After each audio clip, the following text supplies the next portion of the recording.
بسم الله الرحمن الرحيم. اعوذ باللہ من الشیطان الرجیم بسم اللہ الرحمن الرحیم الحمد للہ رب العالمین والصلاة والسلام علی سید الانبیاء والمرسلین وعلی اہل بیتہ الطیبین الطاہرین وصحبہ المنتجبین۔ ایمان کے موضوع پر آج ہم اپنے 13ویں درس کا آغاز کر رہے ہیں۔ جیسا کہ آپ کو معلوم ہے، سورۃ الانفال کی ابتدائی 4 آیات پر ہماری گفتگو جاری ہے، جس میں مومنین کی نشانیاں اللہ تبارک و تعالی نے بیان فرمائی ہیں۔ ان آیات کا ترجمہ کر کے ہم انشاءاللہ جہاں سے کل سلسلہ ٹوٹا تھا وہیں سے دوبارہ جوڑیں گے۔ سورۃ الانفال کے آغاز میں اللہ تبارک و تعالی ارشاد فرماتا ہے، اے رسول آپ سے انفال کے بارے میں سوال کرتے ہیں، کہہ دیجئے انفال اللہ کے لیے اور رسول کے لیے ہے، پس تم اللہ کا تقوی اختیار کرو اور آپس کے معاملات کی اصلاح کر لیا کرو اور اللہ اور اس کے رسول کی اطاعت کرو اگر تم مومن ہو۔ پھر اگلی آیت میں مومنین کی نشانیاں بتائیں کہ یہ جو ہم کہہ رہے ہیں اگر تم مومن ہو تو پھر دیکھو تمہارے اندر یہ نشانیاں موجود ہیں یا نہیں ہیں۔ فرمایا کہ مومن تو صرف وہ لوگ ہیں کہ جب ان کے سامنے اللہ کو یاد کیا جائے تو ان کے دل خوف سے لرزنے لگتے ہیں، ایک خاص قسم کا خوف جو ہم بیان کر چکے۔ اور جب ان کے سامنے اللہ کی آیات کی تلاوت کی جاتی ہے تو وہ آیات ان کے ایمان میں اضافہ کر دیتی ہیں، ان کا ایمان بڑھا دیتی ہیں اور وہ اپنے رب پر ہی توکل کرتے ہیں۔ پھر اگلی آیت میں فرمایا کہ وہ لوگ کہ جو نماز کو قائم کرتے ہیں اور جو رزق ہم نے انہیں دیا ہے اس میں سے اللہ کے راستے میں انفاق کرتے ہیں، یہی لوگ حقاً مؤمن ہیں، انہی کے لیے ان کے رب کے پاس درجات ہیں اور مغفرت ہے اور رزق کریم ہے، یعنی ایسا رزق جو بڑی عزت کے ساتھ، بڑے احترام کے ساتھ اللہ تبارک و تعالی کی طرف سے ان کو عطا کیا جائے گا۔ کل جہاں پر گفتگو کا سلسلہ رکا تھا، توجہ فرمائیے، الَّذِينَ يُقِيمُونَ الصَّلَاةَ، وہ لوگ کہ جو نماز کو قائم کرتے ہیں۔ اس کا معنی بیان کرتے ہوئے یہ عرض کیا جا رہا تھا کہ نماز کا پڑھنا اور ہے اور نماز کا قائم کرنا اور ہے۔ قائم کرنے کا کیا مطلب ہے؟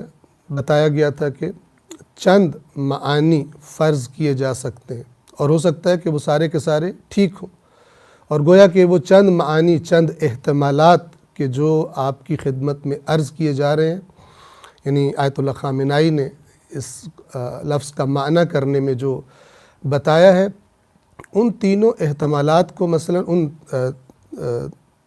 چند احتمالات کو ہم درجات کے طور پہ لے سکتے ہیں۔ یعنی نماز قائم کرنا ایک چھوٹا درجہ، پہلا درجہ، پھر دوسرا درجہ، پھر اس سے اوپر کا درجہ۔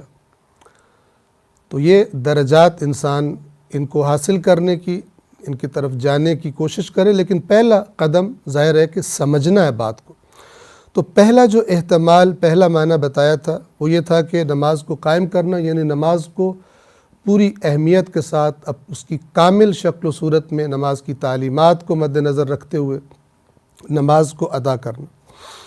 دوسرا جو احتمال تھا وہ یہ تھا کہ نہ صرف یہ کہ خود نمازی ہیں بلکہ انہیں یہ بھی فکر رہتی ہے کہ سارا معاشرہ نمازی ہونا چاہیے، پورا معاشرہ نماز کو قائم کرے، نہ کہ ایک فرد فقط اس فکر میں ہو کہ میں تو نماز پڑھ رہا ہوں، میں تو عبادت کر رہا ہوں، اور اسے یہ پرواہ نہ ہو کہ معاشرے میں کیا ہو رہا ہے اور دشمنان دین معاشرے کا ماحول کس طرح خراب کر رہے ہیں اور انسانوں کو، مسلمانوں کو کس طرح، کن سازشوں کے ذریعے سے، کن ہیلوں کے ذریعے سے مسلمانوں کو اللہ کے دین سے دور کر رہے ہیں، عملی طور پر دور کر رہے ہیں، اور صرف جو بچا ہے وہ کیا ہوگا؟ نام کا مسلمان، لیکن عمل کے ذریعے اس کا عمل یہ نہیں بتائے گا کہ وہ مسلمان ہے۔ تو آخری جملے ہم تکرار کرتے ہوئے آگے بڑھتے ہیں. فرمایا تھا کہ لیکن بعض لوگ ایسے ہیں جو کہتے ہیں کہ بھائی ہم خود کو ہی بچا لیں، یہی بہت بڑی بات ہے، بہت بڑا کام ہے، دوسروں تک نہیں پہنچ سکتے. یہ ان لوگوں کا کہنا ہے. لیکن جو عمل ایمان کی علامت ہے وہ کون سی نماز ہے؟ وہ آپ کے اندر کیا پیدا کر رہی ہے؟ جو عمل ایمان کی علامت ہے وہ یہ عمل نہیں ہے کہ صرف اپنی فکر کرو، میں تو نمازی ہوں، میں تو اچھا ہوں.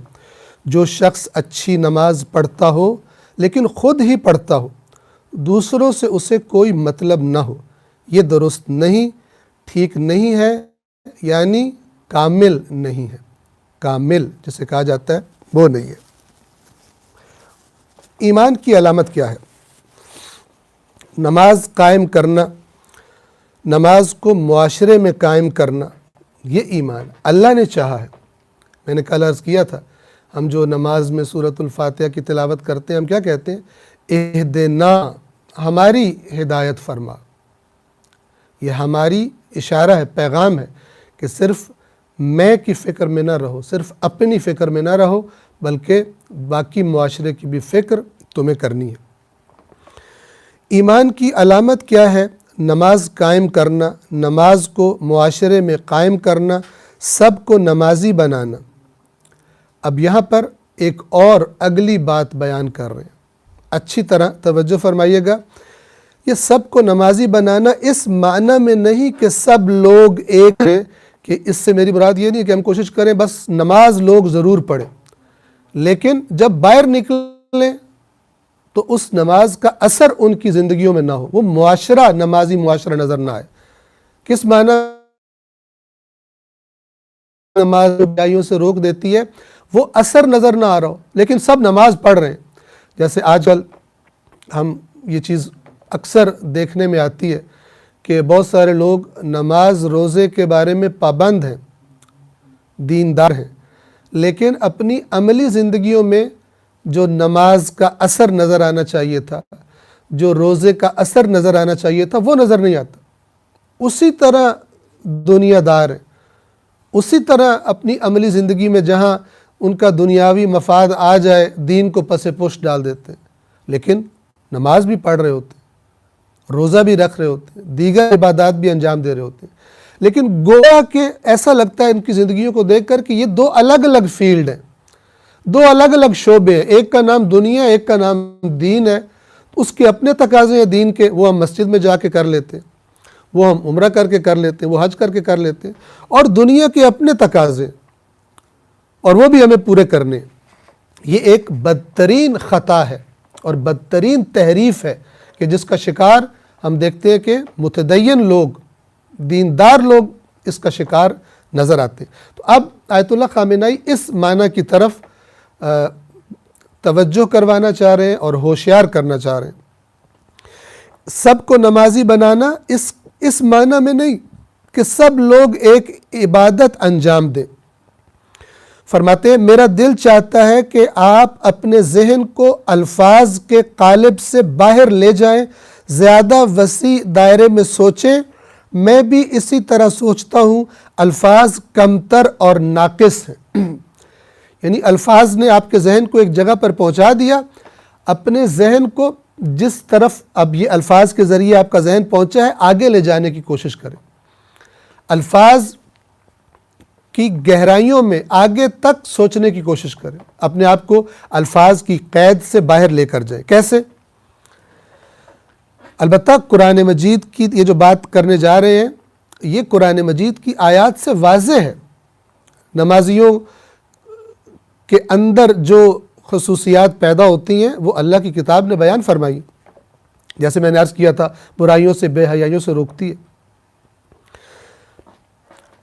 اسی طرح جہاں پر نماز کا ذکر آتا ہے بعض آیات میں تو ساتھ ساتھ نماز قائم کرتے ہیں، یہ کرتے ہیں، یہ کرتے ہیں، یہ نہیں کرتے، یہ نہیں کرتے. وہ اس کو اگر تصور کیا جائے تو پورا معاشرہ ایک تصویر بن جاتی ہے قرآن مجید کی آیات سے کہ وہ جو نمازی ہے وہ جب اپنی دوسری زندگی میں ہے، عملی زندگی میں ہے، تو وہاں پر کیسا ہے. یہ آیت اللہ خامنہئی فرمانا چاہ رہے ہیں کہ نماز قائم کرنے کا جو لفظ ہے اس سے ہم نے معنی کیا، اب ذرا اسی کو آگے لے کر چلیں۔ یہ نہیں کہ فلاں شخص نماز نہیں پڑھتا اسے نمازی بنا دیں، بس وہ نمازی بن گیا اب ہمارا کام ختم ہو گیا۔ وہ نمازی باہر کیا کرتا ہے، اس کی شخصیت کیسی ہے، اس کا اخلاق کیسا ہے، اس کی زندگی کے اہداف کیا ہیں، یہ نماز نے اسے خدا کے ساتھ حقیقی معنوں میں جوڑ دیا کہ اب خدا سے پوچھیں مجھے کیا کرنا ہے، زندگی کیسی گزارنی ہے، معاشرے میں پیش آنے والے حوادث اور واقعات کے بارے میں میرا رویہ کیا ہونا چاہیے، میری ذمہ داری ہے یا میری کوئی ذمہ داری نہیں اللہ کی طرف سے۔ یہ نماز نے تو بس کنیکٹ کیا ہے، کنیکٹ کر دیا ہے خدا سے، اب اس کنیکشن کے بعد وہاں سے کیا پیغام لے رہا ہے، توجہ کیجئے۔ یہ نہیں کہ فلاں شخص نماز نہیں پڑھتا اسے نمازی بنا دیں۔ نمازی معاشرہ، توجہ فرمائیں، نمازی معاشرہ یعنی ایسا معاشرہ جو ہمیشہ خدا کی یاد میں اور خدا کی راہ میں ہو، صراط مستقیم، اہدنا الصراط المستقیم۔ اب یہ نماز میں آیا ہے، یہ نماز میں تو خدا سے مانگ رہا ہے مجھے صراط مستقیم پہ چلنے کی توفیق دے، مجھے دکھا جو میں نے نہیں دیکھا ابھی تک، مجھے دکھا دے، رہنمائی کر۔ اب اگر اللہ کی طرف سے رہنمائی آ جائے پھر کیا میں نے چلنا ہے یا میں نے بس رہنمائی لے کے بیٹھ جانا ہے؟ توجہ کیجئے، یہ جو آ کے نماز پڑھ رہا ہے اتنی سی ہدایت تو اس کو ہو گئی، اب کیا مانگ رہا ہے خدا سے؟ اب مجھے اگلی چیزیں بتا، میری ذمہ داریاں مجھے بتا۔ ایسا معاشرہ، نمازی معاشرہ یعنی ایسا معاشرہ جو ہمیشہ خدا کی یاد میں ہو، خدا کی راہ میں ہو، ایسا جو کہتا ہے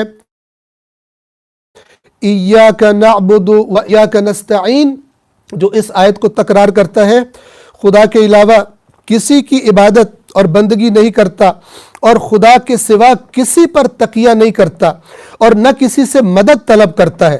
نمازی معاشرہ یعنی ایسا معاشرہ جو ہر روز فساد کے سربراہ ہو۔ فساد کے سربراہ کون ہے؟ اسی سورۃ الفاتحہ میں نماز کا ذکر کر رہے ہیں۔ فساد کے سربراہ کون ہے؟ جنہیں کہا گیا مغضوب علیہم، مغضوب علیہم، سربراہ، فساد کے سربراہ، اور ضالین، ان کے پیچھے چلنے والے۔ نمازی معاشرہ یعنی ایسا معاشرہ جو ہر روز فساد کے سربراہ ہو یعنی مغضوب علیہم، اور فساد کے پیچھے چلنے والوں یعنی ضالین سے بیزاری کا اظہار کرے۔ نماز یہ ہے ان الصلاۃ تنہی عن الفحشاء والمنکر، برائی سے روک دیا، بے حیائی سے روک دیا اس نماز نے، یعنی عملی زندگی کو تبدیل کر دیا اس نماز نے۔ یہاں پر یہ جس معنی کی طرف آیت اللہ خامنہئی نے اشارہ فرمایا ہے، میں آپ کی خدمت میں ذرا تاکید کے لیے عرض کرنا چاہوں گا کہ آپ غور فرمائیں، جس کا ہمیں تاکید کی گئی قرآن میں تدبر کرنے کی۔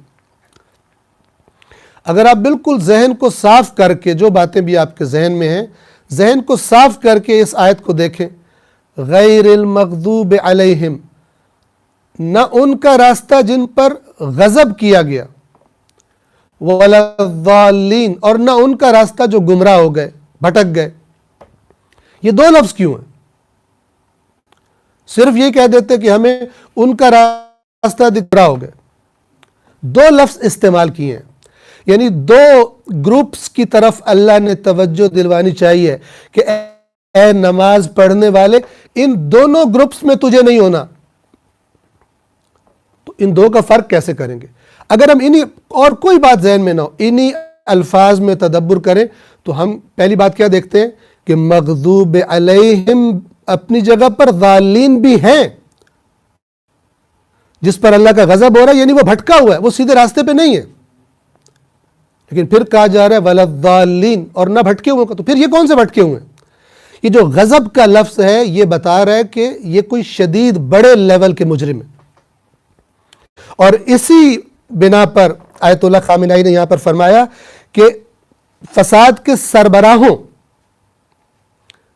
جو پوری پلاننگ کرتے ہیں کہ انسان، معاشرے کے نظام، تعلیمی نظام، حکومتی نظام، اقتصادی نظام، قوانین، سب کا سب وہ نہ ہو جو خدا چاہتا ہے، اس کے مقابلے میں کوئی بھی چیز ہو۔ اور مومن کو نماز کیا کہہ رہی ہے کہ تو دیکھ، تو تو کسی ایسے کام میں ملوث نہیں کہ جو دین کی کمزوری کا سبب ہے، کسی ایسے نظام کا حصہ تو نہیں کہ جو نظام دین کو کمزور کر رہا ہے۔ ہوشیار ہو جا، تو بھی پھر اسی مغضوب علیہم کے گروپ میں شامل ہے۔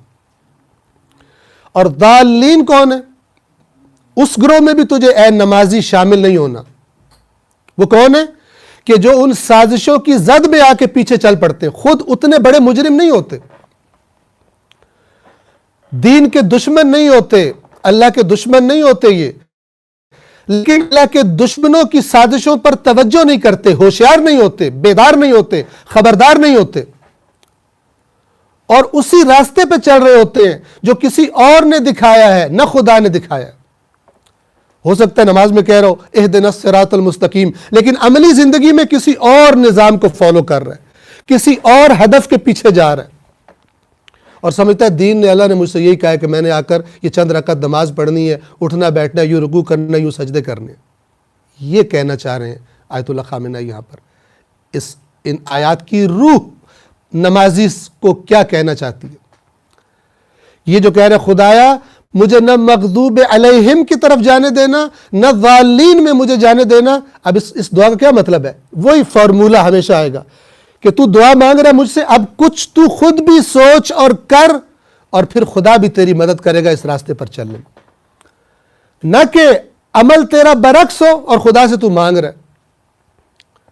ایسا ہی ہے جیسے کوئی بندہ زہر کھا رہا ہو اور کہے اے اللہ اس زہر کے اثرات سے مجھے محفوظ رکھ، مجھے صحت کاملہ عطا فرما، جبکہ زہر کھا رہا ہو۔ نہیں ہوگا۔ یہ خدا نے جو کائنات بنائی ہے، اس کے قوانین بھی اللہ نے بنائے ہیں۔ برے عمل کی تاثیر بھی انسان کے اوپر ہوگی، جیسے ہم بیان کر چکے، آیت اللہ خامنہ گزشتہ درسوں میں بیان کر چکے کہ گناہ انسان کی روح کو زخمی کر دیتا ہے۔ اگر گناہ کے راستے پہ چل رہا ہے، گناہ کے راستے پر بھی چل رہا ہے، ساتھ میں کہہ رہا ہے اہدنا الصراط المستقیم صراط الذین انعمت علیہم غیر المغضوب علیہم ولا الضالین۔ یہ ورد بھی جاری ہے اور وہ گناہ بھی جاری ہے، یعنی دعا بھی مانگ رہا ہے یا اللہ مجھے صحت دے، اور ساتھ میں زہر بھی کھا رہا ہے۔ یہ دعا نہیں قبول ہوگی انشاءاللہ کہ یہ واضح ہوگا۔ بس فرماتے ہیں نمازی معاشرہ، اب یہ دیکھیں ایک درجہ اوپر چلے گئے۔ ایک دفعہ تھا اکیلا توجہ سے نماز پڑھ رہا ہے، یہ بھی یقیمون الصلاۃ کا درجہ ہے۔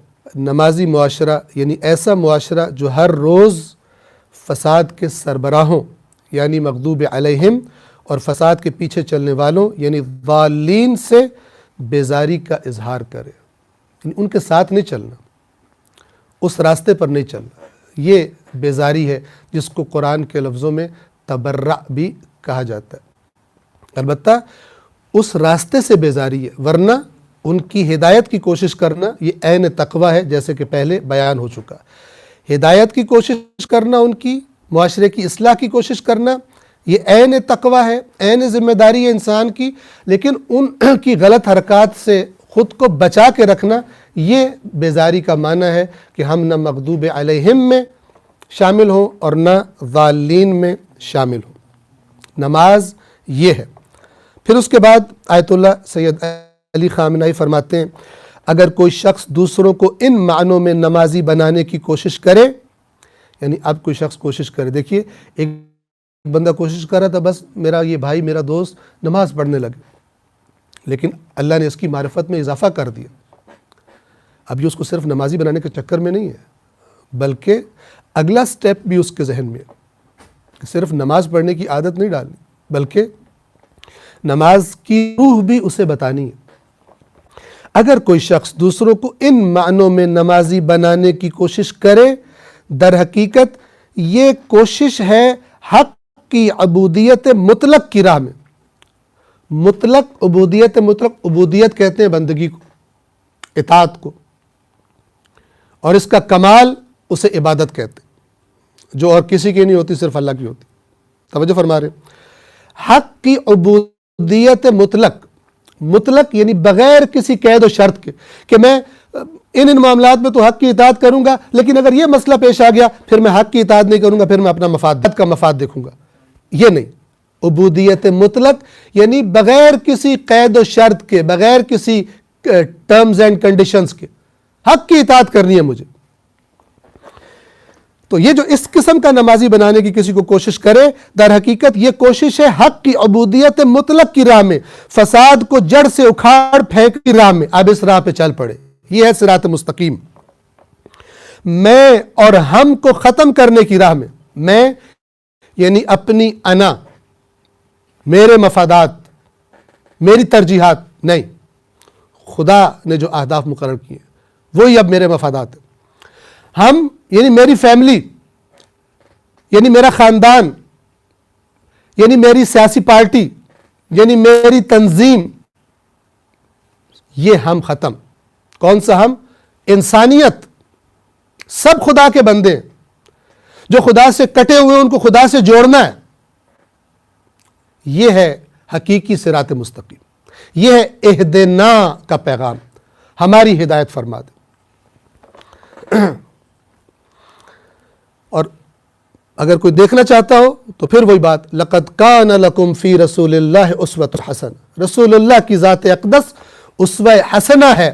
کوئی دیکھنا چاہے کہ یہ جو معانی بیان ہو رہے ہیں یہ سب سے بہترین کہاں نظر آتے ہیں؟ رسول اللہ کی ذات اقدس. اب ہم رسول اللہ کی سیرت اور ان آیات کا عملی نمونہ رسول اللہ کی سیرت سب کے سامنے ہے. اس کو چھوڑ دے اور سنی سنائی باتوں کو اسلام سمجھ کر اس سے ہٹ کر ہمارے تصورات ہوں، ہمارے عقائد ہوں، ہمارے افکار ہوں اور ہم اپنے آپ کو صراط مستقیم پر بھی سمجھ رہے ہوں، یہ خطا ہے، یہ غفلت ہے. یہ گویا کسی نے ہمیں اور چیز کے نشے پر لگا دیا ہے. نشہ انسان کو اٹھنے نہیں دیتا، سوچنے نہیں دیتا، بیدار نہیں ہونے دیتا، ذمہ داری نہیں ادا کرنے دیتا. فساد کو جڑ سے اکھاڑ پھینکنے کی راہ میں اور ہم کو ختم کرنے کی راہ میں. یہ میں اور ہم یعنی وہی جو گروپس، پارٹیاں، برادریاں، امت مسلمہ کے ایک ایک فرد اور بنی نوع انسان کے ایک ایک فرد کے درمیان اجتماعی اور انسانی وحدت ایجاد کرنے کی راہ میں ہے. دائرہ دیکھیں کتنا پھیل گیا. یا قرآن کے لفظ ہے، یا ایھا الناس ادخلوا فی السلم کافۃ ولا تتبعوا خطوات الشیطان. اے لوگوں سب کے سب سلامتی میں داخل ہو جاؤ.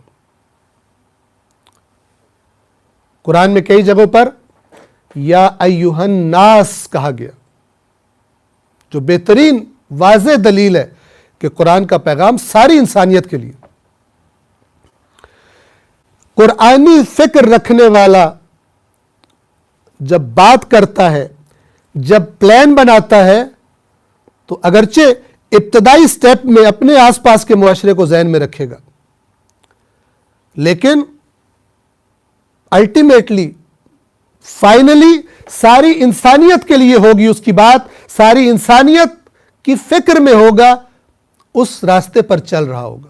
لہذا یہاں فرما رہے ہیں کہ امت مسلمہ کے ایک ایک فرد اور بنی نوع انسان کے، پہلے امت مسلمہ، اس کی اصلاح، قرآن سے جوڑنا، مسلمان قرآن سے جڑ جائیں، مسلمان حقیقی دین کی طرف رغبت کریں، اور جب کریں گے تو پھر کیا؟ پھر دوسرے سب کی نجات اپنے رسول کی طرح، حتیٰ کہ جو اذیتیں دے رہے ہیں ان کی بھی نجات کی تڑپ. بھلا آپ دیکھیے یہ تڑپ اور فکر کہاں، اور آج کی یہ فرقہ وارانہ سوچ اور یہ گھٹیا سوچ کہاں کہ ہم جنت میں جائیں باقی سب جہنم میں جائیں اور ہم خوش ہوتے. ہمارا رسول خوش نہیں ہوتا، تڑپتا ہے. یہ امت اسی وقت نجات کے راستے پر چلے گی جب اس کی فکر اور انداز فکر اپنے رسول جیسا ہوگا،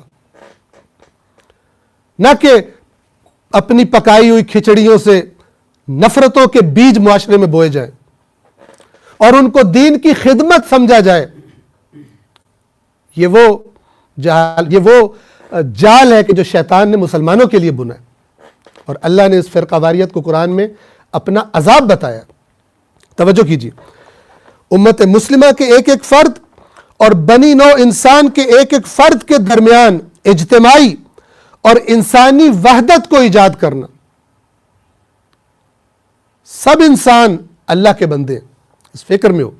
میں سب کو خدا کا بندہ بنانا ہے، مجھے سب کی اصلاح کرنی ہے. ہاں شروع کہاں سے کروں؟ اب کوئی بندہ یہ کہے کہ ہم اتنے بڑے کام کیسے کر سکتے؟ جو کر سکتے ہو وہاں سے شروع کرو.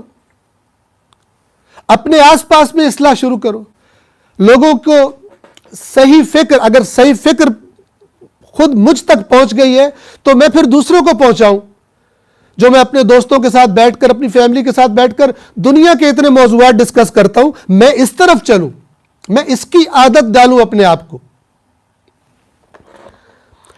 اس نے ان راستوں میں کوشش کی ہے. یعنی اب جو ایسے نمازی بنا رہا ہے لوگوں کو، وَيُقِيمُونَ الصَّلَاةَ، دیکھیے دائرہ کتنا وسیع. یہ ہے مطلب نماز قائم کرنے کا. یعنی آپ ایسا کام کریں کہ تمام لوگ ہر روز 5 مرتبہ اور ہر مرتبہ چند بار کہیں گے اِيَّاكَ نَعْبُدُ وَإِيَّاكَ نَسْتَعِينُ، خدایا صرف تیرے سامنے عبودیت کے لیے جھکوں اور سجدہ ریز ہوں، نہ کہ تیرے علاوہ کسی اور کے سامنے. ہر روز 5 مرتبہ اور ہر مرتبہ چند بار.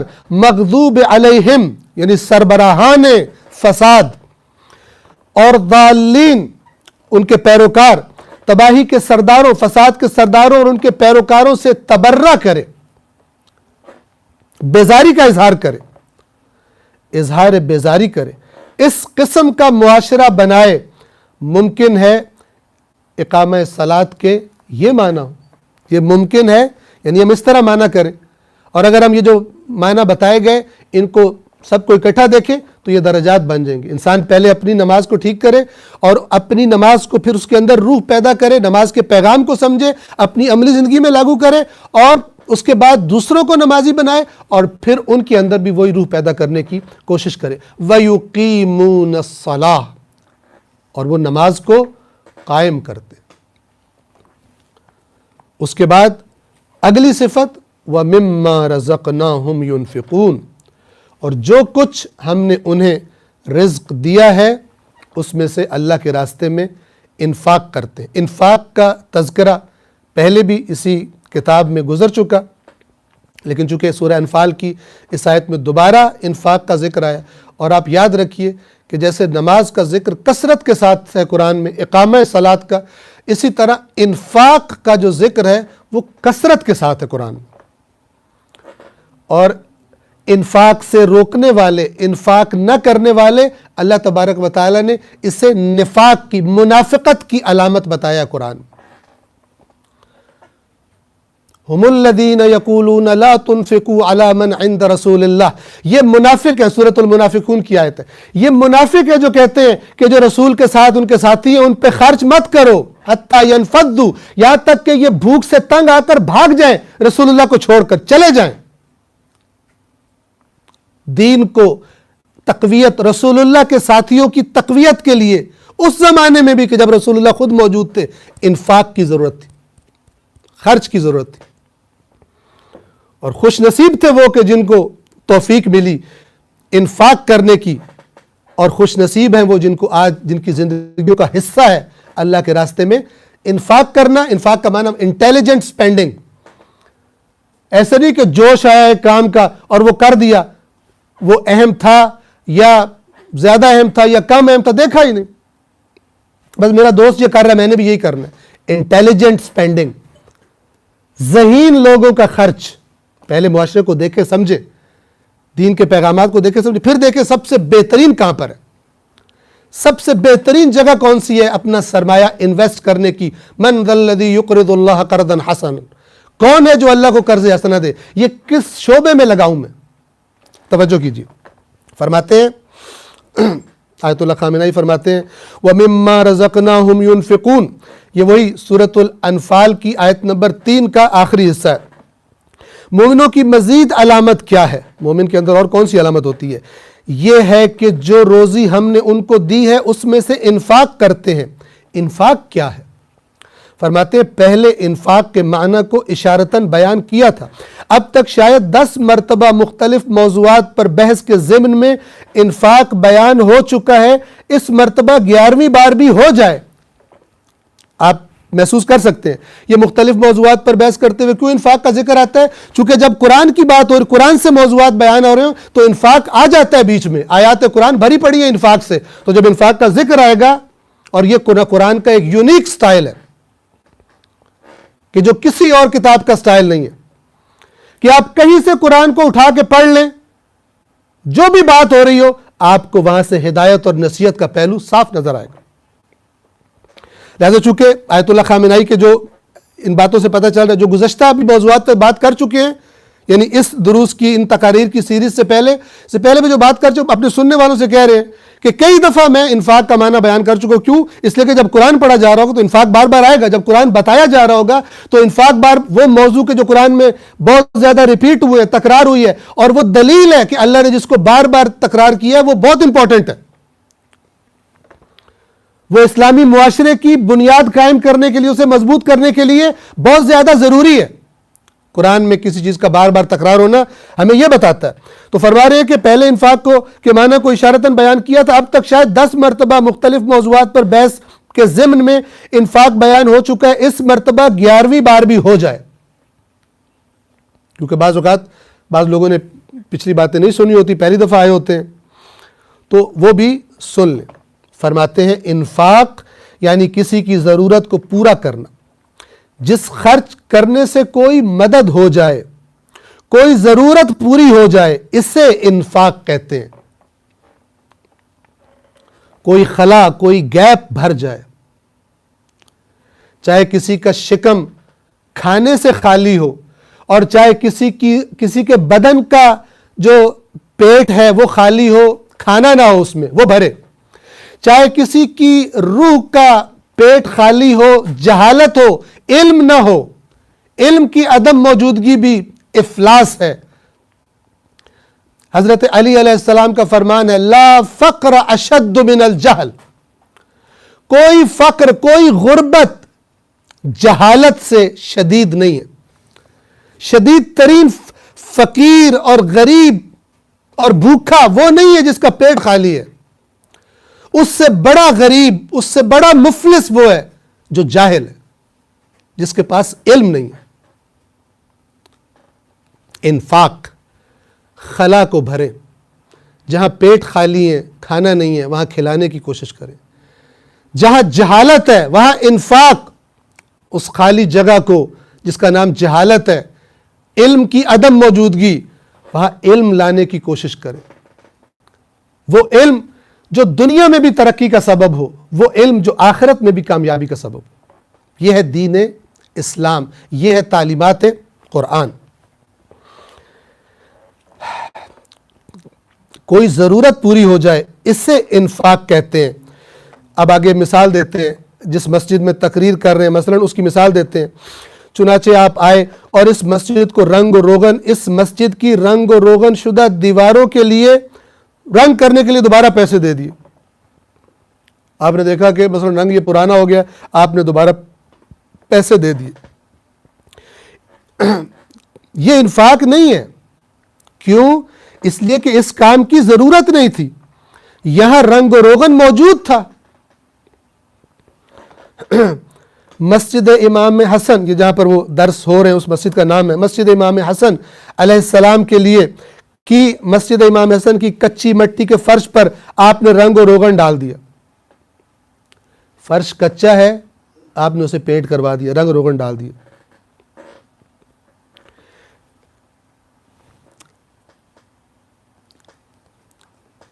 یہاں رنگ و روغن موجود تھا، یا اگر رنگ و روغن نہیں تھا لیکن جگہ ایسی تھی جس کو رنگ و روغن کی ضرورت نہیں تھی۔ دو مثالیں دے رہے ہیں، توجہ کیجئے۔ ایک یہ کہ رنگ و روغن کی اس کو ضرورت ہی نہیں تھی، آپ نے کروا دیا، یہ انفاق نہیں ہے۔ آپ نے کہا کہ مجھے یہ کلر پسند نہیں ہے، آپ مالدار تھے، میرے ذوق کے مطابق یہ کلر ہونا چاہیے، آپ نے لگا دیا، یہ انفاق نہیں ہے۔ یا نہیں، جگہ نہیں تھی جہاں رنگ و روغن کیا جائے، رنگ و روغن مثلا پہلے اس سے پہلے اس جگہ پر خاص کام ہونا چاہیے، اس کے اوپر پینٹ کرنا صحیح ہوتا ہے. تو اس کی مثال کے لیے فرما رہے ہیں، کہتے ہیں کہ یا اگر رنگ و روغن نہیں تھا، یعنی رنگ و روغن کی ضرورت تھی لیکن جگہ ایسی تھی جس کو رنگ و روغن کی ضرورت نہیں تھی، یعنی اس کے اوپر رنگ پینٹ کرنا ٹھیک ہی نہیں ہے. مثلا مسجد امام حسن علیہ السلام کی کچی مٹی کے فرش پر آپ نے رنگ و روغن ڈال دیا. کچی زمین پر کوئی رنگ کرتا ہے، پینٹ کرتا ہے. یہ کہتے ہیں کہ مثلا سٹیپ بائی سٹیپ کام کرنے ہوتے ہیں. پہلے جس چیز کی ضرورت ہے پہلے وہ کیا جائے، اس کے بعد جس چیز کی ضرورت ہے بعد میں کیا جائے. آپ وہ پہلا سٹیپ نہ کریں دوسرا کر دیں، ضائع ہو جائے گا. اس کے اثرات جو ہونے چاہیے وہ نہیں ہوں گے. انٹیلیجنٹ سپینڈنگ انفاق ہے. آپ نے رنگ و روغن ڈال دیا کچی مٹی کے فرش پر اور کہا کہ میں نے مسجد امام حسن علیہ السلام کے لیے رقم خرچ کی ہے. رنگ و روغن کی چند بالٹیاں خرید کر مسجد لے گئے اور استعمال کی. یہ کیا کر دیا جناب؟ یہ کیا کر دیا آپ؟ مٹی کے ڈھیلوں اور کیچڑ پر پورا رنگ ڈال دیا آپ نے. کیا فائدہ اس رنگ کا؟ جی ہاں، یہ خرچ ہے لیکن انفاق نہیں ہے. یہ خرچ ہے لیکن انفاق نہیں ہے. انفاق کو اس طرح کیا جا سکتا ہے کہ معاشرے میں کوئی ضرورت ہو اور تم اس ضرورت کو پورا کرو. یہ ہے انفاق. تمہاری آنکھیں کھلی ہو، تم باشعور ہو، تمہیں الہی اہداف دین جن چیزوں کی طرف توجہ دلاتا ہے کہ یہ کرنی ہے تمہیں پتہ ہو، پھر تم دیکھو کس مریض کی حالت زیادہ خراب ہے. تم ہارٹ اٹیک ہارٹ پیشنٹ کو چھوڑ کے جو بالکل مرنے کی حالت کے قریب ہے تم ایک سر درد والے کو دیکھنا شروع ہو جاؤ اور ہارٹ پیشنٹ کو چھوڑ دو. یہ انفاق نہیں ہے. اس ڈاکٹر کو لوگ کہیں گے تو نے ظالم، تو نے کیا کر دیا؟ وہ سر درد والا اگرچہ تیرے پاس آیا تھا، تیرا قریبی تھا مثلا، لیکن تیرے سامنے ایک جس کو دل کا دورہ پڑا تھا، جو آخری سانسیں لے رہا تھا، تو نے اس کو لفٹ ہی نہیں کرائی، وہ مر گیا. یہ تو اگر سر درد اس کو رہتا بھی تو نہ مرتا. توجہ کیجئے. جی ہاں، یہ خرچ ہے لیکن انفاق نہیں ہے. انفاق کو اس طرح کیا جا سکتا ہے کہ معاشرے میں کوئی ضرورت ہو اور تم اس ضرورت کو پورا کرو. یہ ہے انفاق. وَمِمَّا رَزَقْنَاهُمْ يُنْفِقُونَ کیا ہے؟ یہ آیت کیا کہنا چاہ رہی ہے؟ یعنی مومنین وہ لوگ ہیں، یہ ساری مومنین کی صفات بیان ہو رہی ہیں. یعنی مومنین وہ لوگ ہیں کہ جو روزی ہم نے انہیں دی ہے. یہاں مال کا نام نہیں آیا. رزق سے عام طور پر لوگوں کے ذہنوں میں کہا جاتا ہے کہ مال مراد ہے. صرف مال مراد نہیں ہے، رزق کا ذکر آیا ہے، مال کا ذکر نہیں آیا. جو لہذا اس آیت کا جب ترجمہ کیا جائے تو یہ ترجمہ محدود ہے، پورا ترجمہ نہیں ہے کہ جو مال ہم نے دیا اس میں سے انفاق کرتے ہیں، بلکہ کیا؟ جو رزق ہم نے دیا ہے. اور یاد رکھیے جو کچھ ہمارے پاس ہے وہ خدا کا رزق ہے. یہ میں جس زبان سے بات کر رہا ہوں خدا کا رزق ہے، اس نے صلاحیت دی ہے، طاقت دی ہے. ورنہ دنیا میں ایسے لوگ بھی ہیں جن کے پاس زبان ہے لیکن بول نہیں سکتے. اگر خدا نے 4 کلمے پڑھنے کی مجھے توفیق دے دی، یہ اس کا رزق تھا. یہ اس کا رزق تھا. جو بھی خدا نے صلاحیت دی ہے اس کو خدا کے راستے میں خرچ کر دے. آگے اس کی مثالیں دیں گے، ابھی اسی بات کو شروع کر رہے ہیں. یہاں مال کا نام نہیں آیا. جو پیسہ ہم نے انہیں دیا ہے یہ کہا خدا نے نہیں. اس سے کوئی فرق نہیں پڑتا. وہ پیسہ جو اب نام لے رہے ہیں کہ کیا کیا مراد ہے اس سے. وہ پیسہ جو ہم نے دیا ہے یعنی اللہ نے دیا ہے، وہ پیسہ جو ہم نے دیا، وہ عمر زندگی جو ہم نے دی، وہ اولاد جو ہم نے دی، وہ عزت جو ہم نے دی، وہ جسمانی طاقت اور توانائی جو ہم نے دی، وہ زبان جو ہم نے دی، وہ فکر اور دماغ جو ہم نے دیا، وہ استعداد، استطاعت، صلاحیتیں جو ہم نے دی، سب شامل ہے. فرمایا ما رزقناہم، جو رزق ہم نے دیا ہے. اور کیا چیز ہے جو ہمارے پاس اپنی ہو؟ خدا نے دیا. اگر ہم کسی امیر ماں باپ کے گھر میں پیدا ہو گئے، خدا کا رزق ہے. وہ چاہتا وہاں پیدا نہ کرتا، خدا کا رزق ہے. آپ کا کیا کمال ہے؟ آپ کسی ایسے خاندان میں پیدا ہو گئے کہ جو معاشرے میں زیادہ عزت والا تھا، آپ کا کیا کمال ہے؟ تو خدا نے رزق دیا ہے. اب اس رزق کو، اس عزت کو، اس نام کو، اس شرف کو اپنی اکڑ اور تکبر کے لیے نہیں اور دوسروں کو گھٹیا اور نیچا سمجھنے کے لیے نہیں، بلکہ خدا کے دین کی سربلندی کے لیے، الہی اہداف کے لیے اپنی اس عزت اور مقام کو لگاؤ، خرچ کرو. یہ بھی انفاق ہے. خدا نے تمہیں طاقت دی ہے، چھین لیتا نہ دیتا. اس نے عقل دی تھی، اس عقل کے ذریعے سے تم کسی مقام پر، کسی اقتدار کی مسند پر جا کر بیٹھ گئے، کسی کرسی پر جا کر بیٹھ گئے، کوئی امتحان دے کر پاس کر کے. یہ رزق تمہیں خدا نے دیا. یہ مومن، اب اسے خدا کے راستے میں خرچ کرو، نہ کہ حرام و حلال کی تمیز بھول کر اپنا پیٹ بھرنے کے لیے اور اپنے جائیدادیں بنانے کے لیے. صرف تمہارا ہم و غم یہی ہو جائے. کرو اپنے لیے اور کہو کہ تم مومن ہو. اللہ کے اہداف تمہاری نظروں میں نہ ہو. توجہ فرمائیے، دوبارہ ریپیٹ کر رہا ہوں.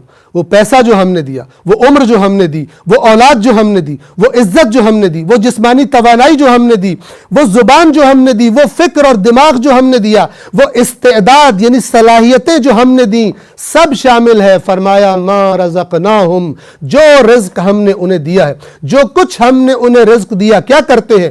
ينفقون، خرچ کرتے ہیں اسے. اسی معنی میں انفاق کرتے ہیں. خرچ کرتے ہیں یعنی عام خرچ ذہن میں نہ آئے، انفاق کرتے ہیں یعنی موقع پر خرچ کرتے ہیں، بے موقع خرچ نہیں کرتے. مومن کی نشانیوں میں سے ایک نشانی یہی ہے، انفاق کرنا. اے مومن نما، نام رکھنے والے مومن بھائی، یعنی اے مومنوں جیسے نام رکھنے والے میرے مومن بھائی. یہ آیت اللہ خامنائی مثلا خطاب کر رہے ہیں ہر اس شخص کو، سب کو، کہ اے جو تو نے اپنا نام مومن نما رکھا ہوا ہے. کیونکہ قرآن مجید مثلا وہ جو مومن نما ہے ان کو بھی خطاب کرتا ہے یا ایھا الذین آمنوا، لیکن کہتا ہے مثلا کیوں وہ کہتے ہو جو کرتے نہیں ہو. یعنی اگر حقیقی مومن ہو، تم نے اوپر سے تو مومن اپنے آپ کو کر دیا، لوگوں سے کہہ دیا تم مومن ہو، لیکن اگر حقیقی مومن ہو تو پھر یہ کیوں کر رہے ہو؟ کہتے کچھ اور ہو، کرتے کچھ اور ہو.